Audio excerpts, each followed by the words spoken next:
Good morning, everyone. At least it's morning where I am. I just want to welcome you back and say that we're going to try something new here, see how this works out. And I also want to kind of give you guys a heads up as to where we're heading through this week and next week. This Friday, you're going to have a test on the virtues, vices, and sins. The study guide is already on Moodle, so you need to take a look at that. There's also a Kahoot that is on Moodle that can help you prepare for the test. You'll have an article due on Thursday, April 23rd, and I want you to make sure that you put your link to your article in your presentation. And then next Wednesday, April 30th, your Deadly Sins project is going to be due. The information about the Deadly Sins project is on Moodle. You have your explanation of the project, you have your project groups, and then there's also kind of an example of what you could do. So I just kind of wanted to give you a heads up as to what's going on over the next couple of weeks. So before we begin, make sure that you've got your water bottles in your locker and that you've got your IDs on. So just a quick review of the material that we have already covered so far, because we're talking about virtues, vices, and sins. And when we talk about a virtue, that it's a habit or established quality for doing good. And of course, when we talk about doing good, we're talking about generosity, patience, kindness type of thing. When we talk about a vice, that a vice is also a habit or established quality, but this time it's for doing bad. Bad not in the sense that it's evil, but it might be bad that it may not be good for you, such as smoking or drinking or gambling. These are habits, right? And we know that a habit is just something that we do without thinking, right? It's an unconscious act that we perform. Also, don't forget that you've got the cardinal sins, right? There are 4 of those: prudence, justice, temperance, and fortitude. You've also got the theological virtues, right? The theological virtues are faith, hope, and love, and that love is the cornerstone of all of the virtues. And then we talked about sin, and that we've talked about sin a lot, but that sin is any action that interferes with the relationship with God, and that there were a number of different sins that were presented in the material that you had already received. Venial sins, which are the less serious sins. You've got the mortal sins, which are the serious sins, ones that destroy your relationship with God.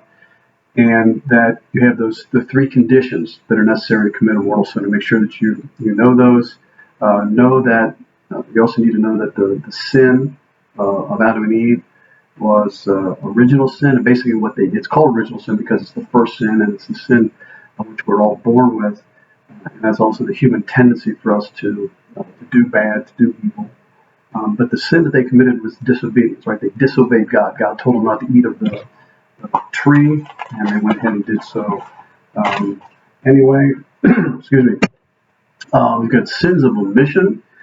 Sins of omission would be not doing something that you should do.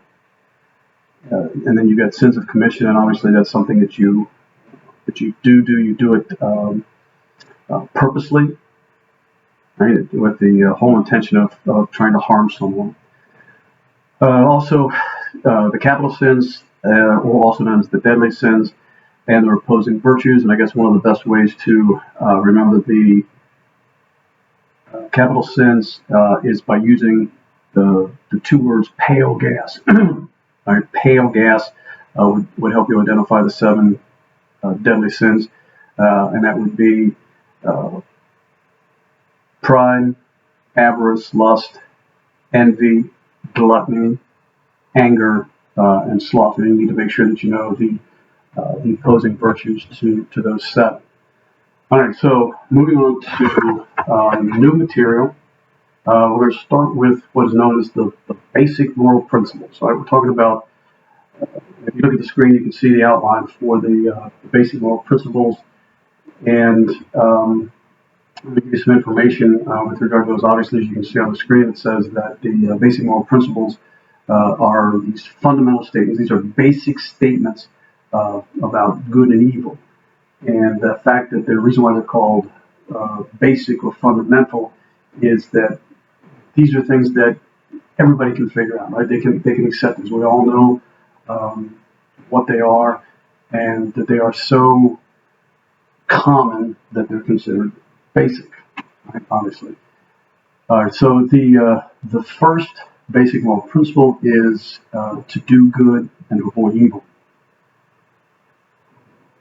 Now, what this means is that when to do good and to avoid evil is that we are supposed to do our best in everything that we do. It doesn't matter what it is, right? You do your best in whatever it is. If you are a street sweeper, you be the best street sweeper that you are. If you're a brain surgeon, you're the best brain surgeon that you are. If you're a student, you be the best student that you need to be. I mean, that's what your parents want. Your parents want you to do your best in all things.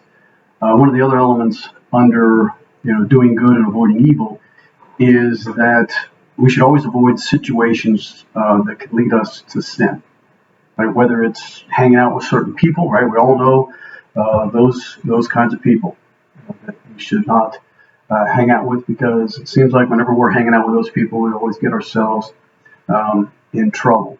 And so we need to avoid those kinds of situations, right? Those people or certain places, right? If you go somewhere that there's always going to be trouble, and you should stay away from that. Another element of this is that, we always should do the right thing. We do the right thing, even if it's contrary to the law, or if there are consequences. One example of that would be Rosa Parks, right? Rosa Parks refused to give up her seat, and she was arrested. Could be, protesting against abortion. So these are things that are, went against the law, but they also kind of went against the idea of justice or doing the right thing. So again, doing good and avoiding evil. And the thing about this, as we sometimes know, is that these are things that can be unpopular, right? Living a Christian lifestyle, doing the things that we're supposed to do, can be unpopular in our society today, right? Because people, want to do what they want to do. I mean, this is one of the things we're seeing now with this coronavirus, that people are, protesting. They're going to these mass gatherings where they shouldn't be, because it's putting other people in jeopardy. So those would be things that are going against the law. You've got people that are saying that that's wrong, and there actually have been judges that have come out and said that when you have these church gatherings, that it doesn't violate their free practice of religion. So just some examples there. The problem is that in our society today, we have a tendency to look at things as that it's only wrong if you get caught. And wrong is wrong. It doesn't matter whether you get caught or not. Wrong is wrong. Same thing with the fact is we always tend to think that it's only wrong if somebody gets hurt. Right? You're messing around. You're having a good time, and as long as nobody gets hurt, then it's okay. Or we also use the excuse that everybody's doing it, so it's got to be okay. Just because everybody's doing it doesn't mean that it's okay. Just because somebody doesn't get hurt doesn't mean that it's okay. And just because you don't get caught doesn't mean that it's okay. So again, it's one of those things we got to focus on doing good and avoiding evil. And again, if you're trying to do the right thing, it can go against your friends. Your friends say, "Oh, come on, you can do this," but they're not the ones, I guess, maybe facing the consequences. So you tell them that you're not going to do it, and they may say they don't want to hang with you guys anymore. And it takes a lot of courage to do that. So you need to stand up for what is right, even if you're the only one standing. So this is the first one we're gonna look at, the first of the 4 basic moral principles. We'll look at the other of the 3 later. We're gonna stop here because you don't want to be on here too long, and if we go too long, then we're gonna find people that are going to be falling asleep. So again, take care of yourselves, and be healthy, be smart, be wise. And I'll leave you with this little dad joke, or one of those groaners. It's how are a teacher and an eye doctor the same? It's because they're always testing pupils. All right, you guys have a good day. And again, don't forget that you get the test on Friday, article due on Thursday, and your project is due next Wednesday. If you have any questions about the project, don't hesitate to contact me.